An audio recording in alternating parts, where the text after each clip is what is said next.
Hoje a gente vai destrinchar uma análise bem crítica sobre a guerra no Afeganistão, uma guerra que durou quase 2 décadas. Essa análise é do jornalista Pepe Escobar, lá de 2019. E o ponto de partida, olha só, é uma declaração surpreendente que meio que bota em dúvida a base inteira desse conflito. Bora começar. O ponto de partida é esse aqui. Em julho de 2019, o Donald Trump soltou essa: "Eu poderia vencer a guerra no Afeganistão em uma semana. Só não quero matar 10 milhões de pessoas." Parece só uma frase de efeito, né? Mas, segundo o autor da análise, é essa declaração que abre a porta para a gente entender o que estava acontecendo de verdade. Então vamos lá. Uma guerra vencida em semanas. O que será que isso quer dizer? Para Pepe Escobar, o autor, essa frase é uma daquelas que, quando você para pensar, revela muito mais do que parece à primeira vista. A interpretação do Pepe Escobar é a seguinte: essa fala do Trump, talvez até sem querer, acaba questionando o conflito inteiro. Pensa bem, se a vitória era fácil, mas com um custo humano altíssimo, por que então uma guerra se arrastou por quase 20 anos sem um objetivo de vitória claro? Fica uma coisa meio sem sentido, né? E é justamente essa contradição que o Escobar usa como gancho para questionar a própria justificativa da guerra. Sabe aquela história oficial? Pois é, isso leva a gente direto para o segundo ponto da análise dele: a desconstrução do que ele chama de mito da guerra justa. E aqui a coisa fica bem interessante. De um lado, a gente tem a premissa oficial. A invasão foi uma retaliação contra o Talibã por causa dos ataques de 11 de setembro.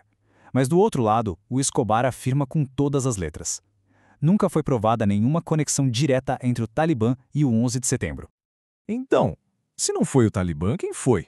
Segundo a análise, a trama do 11 de setembro é bem diferente. O financiamento teria vindo, em grande parte, de sauditas. E o planejamento? Bom, nesse rolou em células na Alemanha, no Paquistão e nos Emirados Árabes. Ou seja, o foco da resposta, segundo essa visão, estava no lugar errado. E agora vem um ponto que é, uau, fundamental na argumentação do Escobar. A liderança do Talibã, na época, teria oferecido entregar Osama Bin Laden. A condição era que ele fosse julgado em um país muçulmano. Só que essa oferta foi recusada de cara pelo governo Cheney. Eles queriam a extradição direta para os Estados Unidos e ponto final. Uma porta diplomática que, segundo o autor, foi simplesmente fechada. Ok, então, peraí. Se a guerra não era uma retaliação justa, qual era o motivo real? É aí que a gente entra no coração da tese do Escobar, que aponta para motivações puramente geopolíticas por trás de tudo. A grande pergunta que fica no ar é essa: se o objetivo não era pegar os responsáveis pelo 11 de setembro, qual era o objetivo afinal? E a análise do Escobar lista alguns. Primeiro, estabelecer uma base, uma cabeça de praia estratégica bem no meio da Ásia Central e do Sul. Segundo, ficar de olho na parceria cada vez mais forte entre Rússia e China. Terceiro, um clássico: controlar as gigantescas reservas de gás da Ásia Central. E por último, claro, manter a base aérea de Bagram, que era uma peça valiosíssima no que ele chama de império de bases. Bom, mas uma coisa são os motivos geopolíticos, outra coisa é a realidade no campo de batalha, né? É para lá que a gente vai agora. O autor descreve um conflito que, na prática, já nasceu fadado ao fracasso, impossível de vencer. Olha só essa escalada. Em 2008, o candidato Obama chegou a chamar essa de a guerra certa. Um ano depois, já como presidente, autorizou um reforço de mais de 50 mil soldados. Em 2012, a gente vê o pico: 88 mil soldados e mais 118 mil contratados. É muita gente. E o resultado de todo esse investimento? Na década seguinte, o Talibã já tinha recuperado o controle de metade do país.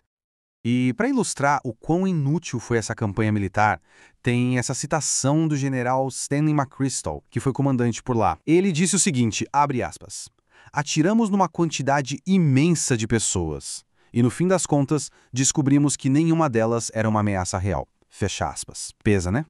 O Escobar argumenta que toda aquela conversa do Pentágono sobre baixos danos colaterais era mais propaganda do que realidade.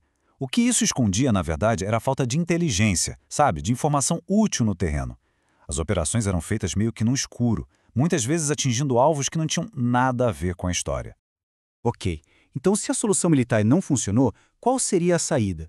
Bom, na parte final da análise, o autor joga na mesa uma proposta completamente diferente, uma solução que não envolve exércitos e que ele chama de solução pan-eurasiana. A proposta de Escobar é um plano de 4 passos.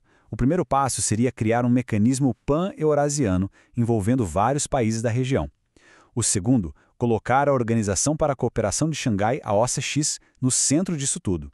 Terceiro passo, integrar o Afeganistão como um ponto central da nova Rota da Seda. E o quarto, e o último, seria conectar o país aos grandes corredores econômicos que já existem por ali. E quem seriam os jogadores nesse tabuleiro? Basicamente, os vizinhos e as potências da região. A gente vê Rússia e China na liderança, Índia e Paquistão, que já são membros da OACX, e o Irã, junto com o próprio Afeganistão como observadores. A ideia central é essa. A solução tem que vir de dentro, da própria região. E a grande sacada aqui é a seguinte: essa visão transforma completamente o papel do Afeganistão. O país deixaria de ser um campo de batalha geopolítico para se tornar uma ponte econômica. Uma ponte que ligaria a Ásia Central com a Ásia do Sul usando projetos gigantescos como o Corredor Econômico China-Paquistão. E tudo isso nos deixa com uma pergunta bem provocadora para a gente pensar. Será que a integração econômica é a nova forma de se vencer uma guerra? A proposta do Escobar basicamente troca a ideia de dominação militar pela de cooperação e prosperidade para todo mundo. É uma mudança total de perspectiva, não é?